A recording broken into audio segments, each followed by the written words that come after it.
नमस्कार, मैं हूं सौरभ शर्मा। पुलवामा का हमला न देश भूला है और न ही वीर जवानों को शहीद करने वालों को माफ किया जा सकता है। आज पूरे हिंदुस्तान की यही आवाज है। पूरा भारत यही मांग कर रहा है कि इस बार ऐसा इंतकाम लिया जाए कि पाकिस्तान को सबक मिले। तिरंगे में लिपटे हुए शहीदों के पार्थिव शरीर अब उनके घर पहुंचना शुरू हो चुके हैं। देश पर अपनी जान कुर्बान करने वाले इन वीरों की शहादत को सलाम करने के लिए हजारों लोगों की भीड़ हर जगह मौजूद है। आम लोग ही नहीं, सियासी पार्टियां भी एकजुट हैं। थोड़ी देर में एक सर्वदलीय बैठक दिल्ली में होने जा रही है और इस बीच अमेरिका, रूस समेत पूरी दुनिया भारत के पक्ष के साथ खड़ी हुई है। 5 तस्वीरें आपके सामने हैं इस वक्त, लेकिन इस वक्त सबसे गमगीन माहौल उन घरों का है, उन गांवों का है जहां पर इन शहीदों के पार्थिव शरीर अब पहुंचना शुरू हो गए हैं। कल ही रात कश्मीर से दिल्ली लाए गए थे पार्थिव शरीर और ये 40 वीर अब ताबूत में अपने घर पहुंच रहे हैं और आप अंदाजा लगा ही सकते हैं कि वहां इस वक्त क्या मंजर होगा।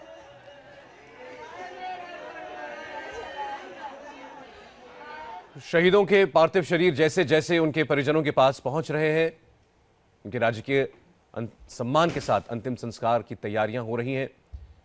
बता दें, सियासी तौर पर आज का दिन अहम है। थोड़ी देर में दिल्ली में सर्वदलीय बैठक होगी। गृहमंत्री राजनाथ सिंह इसकी अध्यक्षता करेंगे और इस बैठक में सभी दलों को साथ लेकर उन्हें जानकारी दी जाएगी कि भारत सरकार क्या करने का इरादा रखती है, क्या कदम उठाए जा रहे हैं और आगे क्या कदम उठाने हैं। आपको हम देश में फैले गुस्से की तस्वीर भी दिखाएंगे।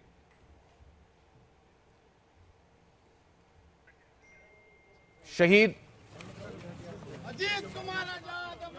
सीआरपीएफ जवानों के पार्थिव शरीर उनके घर पहुंचे तो हर किसी की जुबान पर पाकिस्तान मुर्दाबाद के नारे थे।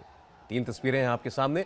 राजस्थान के शाहपुरा के रोहताश लांबा, यूपी के वाराणसी के शहीद रमेश कुमार और कर्नाटक के शहीद गुरु एच का पार्थिव शरीर उनके गांव पहुंच चुका है। अब देखिए, तिरंगे लहराते हुए स्थानीय लोगों ने इन वीरों को सलामी दी। चंदौली, वाराणसी, उन्नाव, 3 जगहों की तस्वीरें आपके सामने और हैं।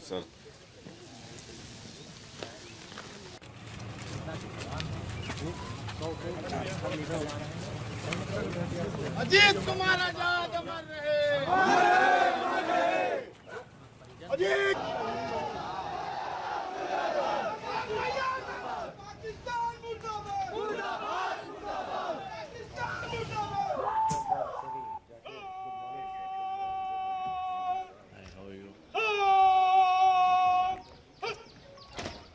पूरे राज्य के सम्मान के साथ अंतिम विदाई दी जा रही है इन 40 वीरों को।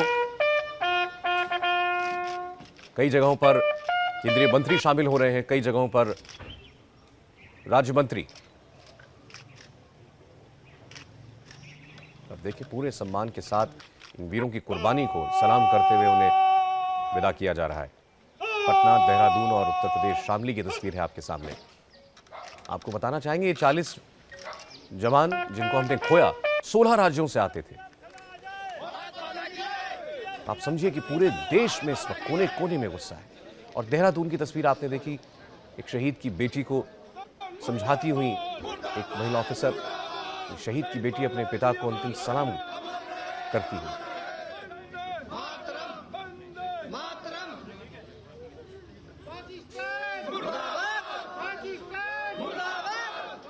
पाकिस्तान मुर्दाबाद के नारे गूंज रहे हैं। लोगों का गुस्सा साफ महसूस किया जा सकता है। बैठ के कर लो या फिर,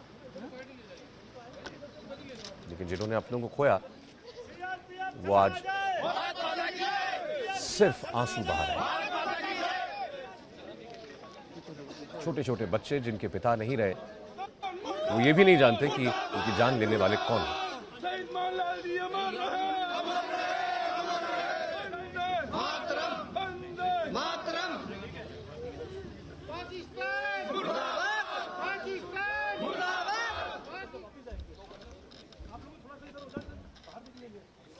और देश के इस गुस्से का इजहार प्रधानमंत्री ने भी कल किया था।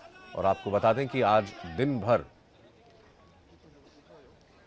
सियासी सरगर्मियां तेज रहेंगी। और अच्छी बात यह है कि इस वक्त पूरा देश एक है, सियासी दल भी एक है। अब देहरादून और वाराणसी की तस्वीर भी आप देखिए।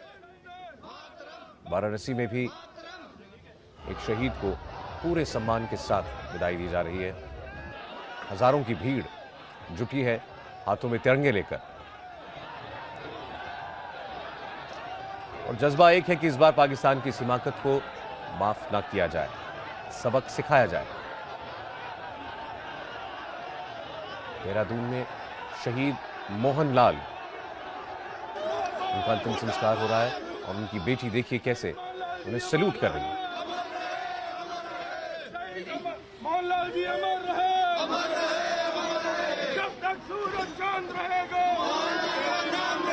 जब तक सूरज चांद रहेगा, भारत माता की भाजी थोड़ा सा लाइव जा रहा है ना।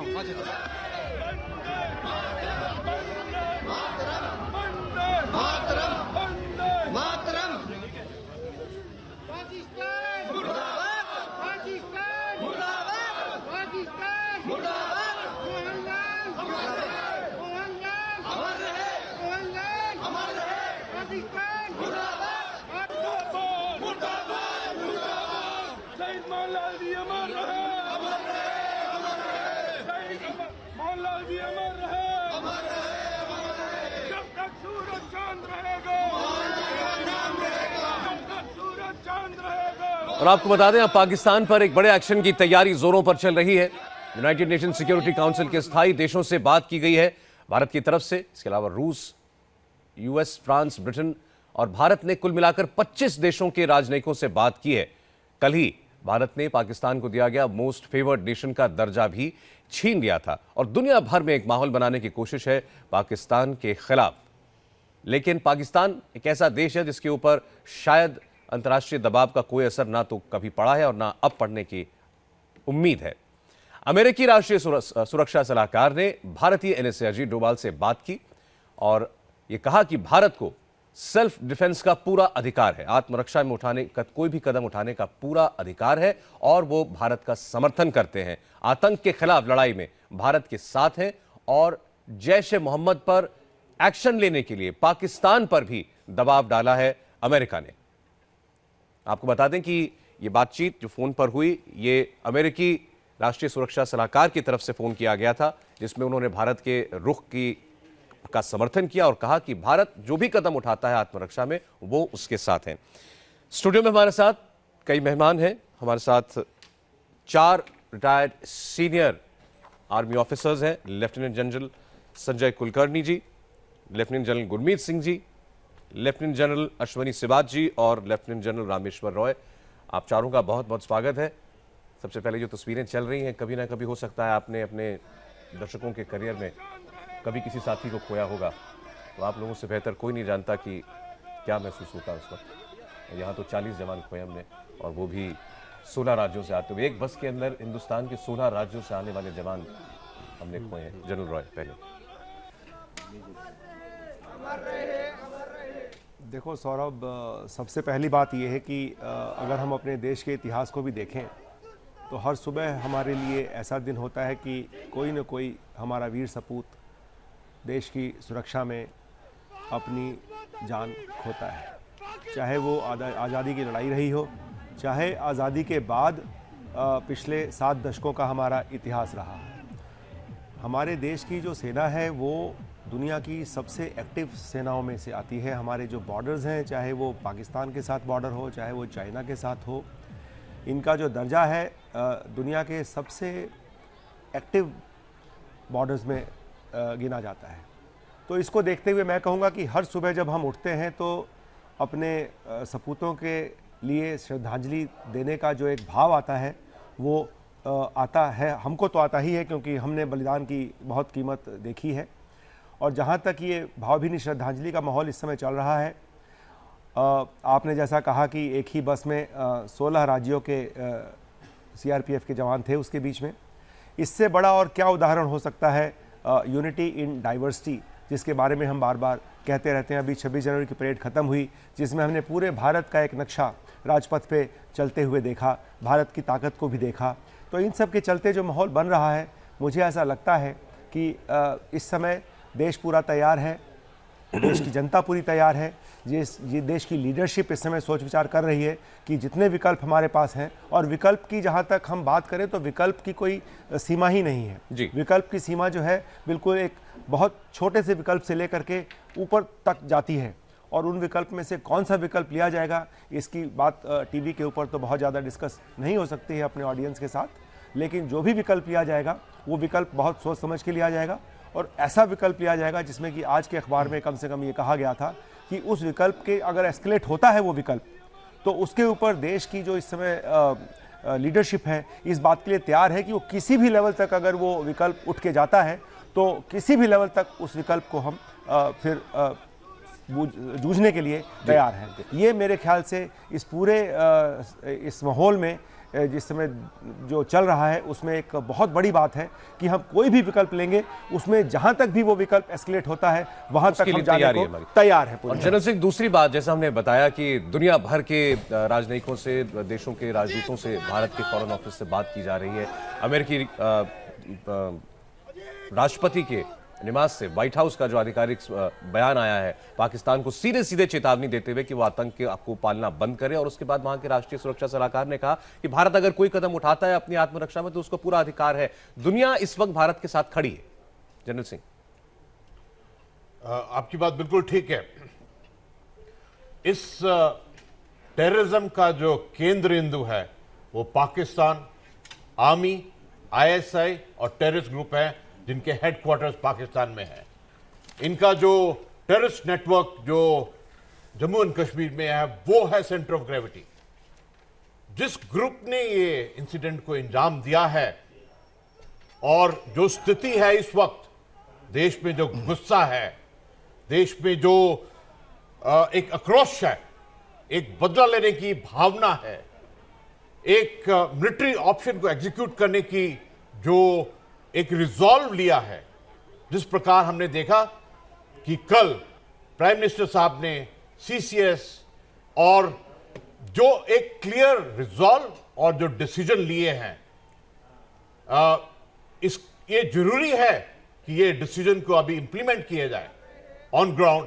और पाकिस्तान, आर्मी, आईएसआई और टेररिस्ट ग्रुप्स का ये जो उनका जो प्रॉक्सी वॉर का डिजाइन है, ये जो उनकी स्ट्रैटेजी है, इसको मुंह तोड़ जवाब देना बहुत जरूरी है। इनफैक्ट कल जो प्राइम मिनिस्टर साहब ने शब्द बोले थे, सबक सिखाना है, सजा देनी है, उसकी कीमत, cost and the pain of that, अभी वक्त है कि हम अपनी तजवीज से, अपनी प्लानिंग से, अपना पूरा इंटेलिजेंस और तैयारी से उसको अंजाम देने का अभी समय आ गया है। लेकिन जनरल कुलकर्णी, आपको कोई हैरानी है पाकिस्तान के रुख पर? पाकिस्तान परसों से ही इस बात को का प्रोपेगेंडा कर रहा है कि भारत की आदत है या उस भारत में किसी भी कोने में कोई भी हमला हो तो सीधे बिना किसी जांच के पाकिस्तान का नाम लिया जाता है।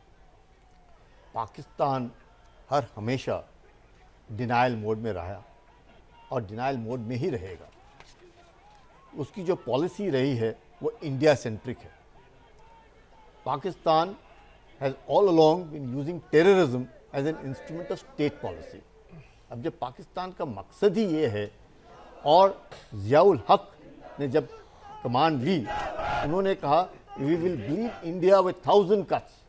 इसका मतलब कि पाकिस्तान जो है, और अभी आप देखें हाफिज सईद, जैश ए मोहम्मद जो है, ये 2000 में पाकिस्तान के आईएसआई ग्रुप ने इनको इकट्ठा किया, बनाया, प्राइमरीली किसके लिए? हिंदुस्तान में आतंकवाद फैलाने के लिए। ये हिजबुल मुजाहिदीन के लोग थे।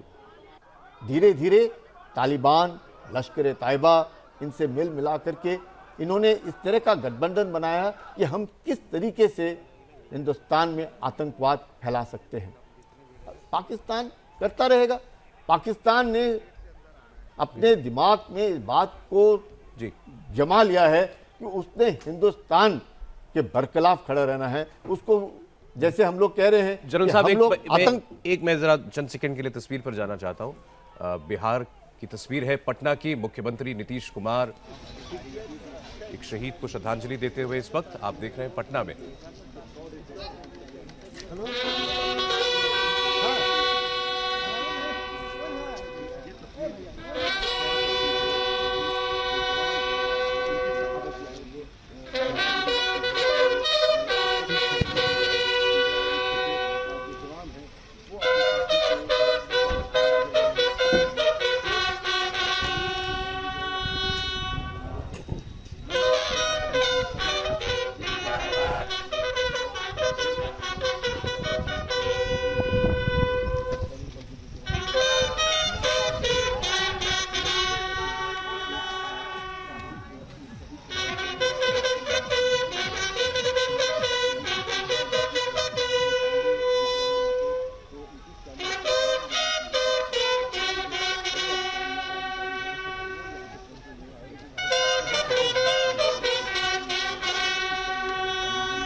पटना और मोगा की तस्वीर आपने देखी। बिहार और पंजाब। पटना में मुख्यमंत्री नीतीश कुमार शामिल हुए शहीद की अंतिम विदाई में, और मोगा में आप देखें जब पार्थिव शरीर शहीद का पहुंचा है उनके गांव में, पूरा गांव जैसे उमड़ आया उन्हें कंधा देने के लिए। परसों से लेकर कल रात तक देश एक किस्म के शौक में आप कह सकते हैं था।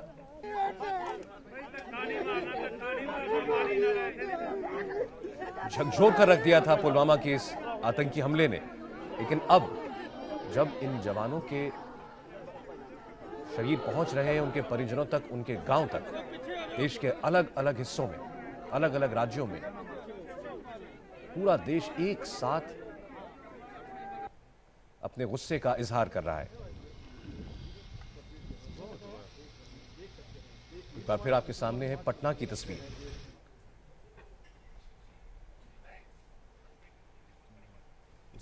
और लगातार इंडिया टीवी पर आप इन शहीदों की तस्वीरें, उनके नाम देखते रहें और याद रखें हमेशा।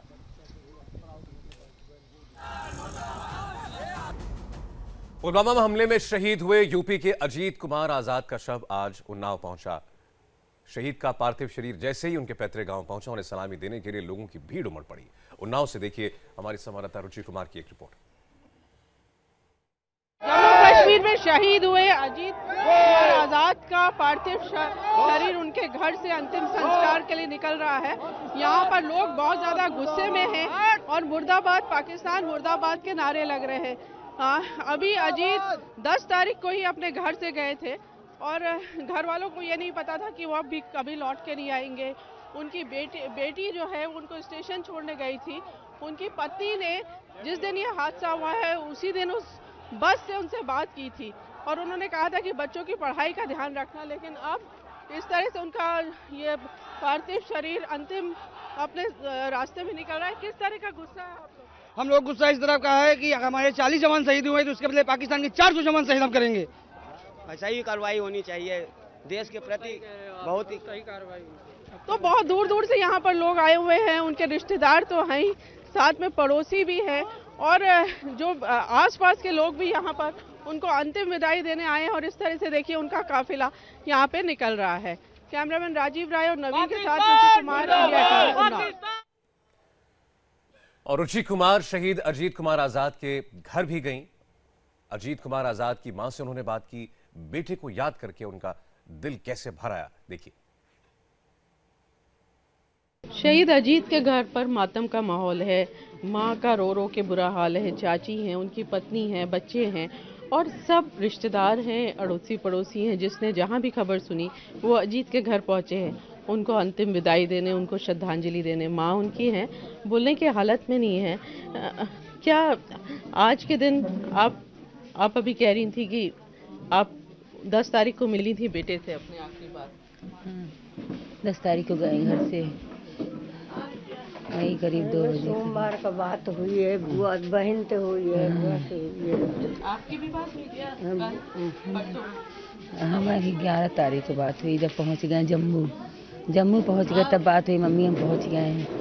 पापा ने फ़ोन किया तब फिर हमने भी पूछा बच्चा ठीक से पहुंच गया होगा? हाँ मम्मी ठीक से पहुंच, चिंता न करे हो, हम ठीक हैं, हम ठीक से पहुंच गए हैं। उनका बच्चा खाना वाना खा लेने हो गया? हाँ खा ले मम्मी, तुम चिंता न करे हो। यही आखिरी शब्द सुनने को मिले मेरे बच्चा के। बाप रे, जानी तो रिकॉर्ड कर ली थी। अच्छा, आखिरी शब्द यही सुने, मम्मी अपना ध्यान रखे हो।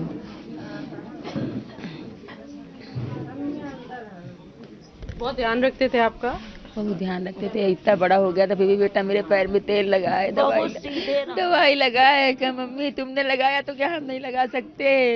इतने पैर खोलने के बाद बच्चा अच्छा नहीं लगा? क्या नहीं मम्मी हम लगाएंगे। देते में बच्चा रोज पापा के जब तक रहे रोज पापा की मालिश, रोज उन्हें दिन गए बहुत दिन तक का मालिश करके गए हैं। दौड़ दौड़ के तो बैठ जाते मम्मी ऊपर बैठो, हम ऊपर खाना ला रहे हैं, धूप में बैठो, तुम बार बार न चढ़ा उतरा करो, ला रहे हैं खाना, ये बैठो, दौड़ दौड़ के 10-12 बच्चा हमारे चक्कर लगावे, तनको आलस न रहे, प्लाट बनत रहे, दौड़ दौड़ बच्चा हमारे सिर में डोड़ डोड़ उनके सारी पीटी छिल गए, तो उन्हें चिंता करे नहीं, कितना समर्पित रहा है घर के लिए, अब देश के लिए समर्पित है। आतंकवादी ढूंढ डाले, जिंदा चिता जला दी उन्होंने बच्चा की। सफाया करो बच्चा, तुम लोग सब मिलके आतंकवाद का सफाया करो। हजारों माएँ रो रही हैं, हजारों बच्चे बिलख रहे हैं, क्या होएगा भगवान, क्या होएगा।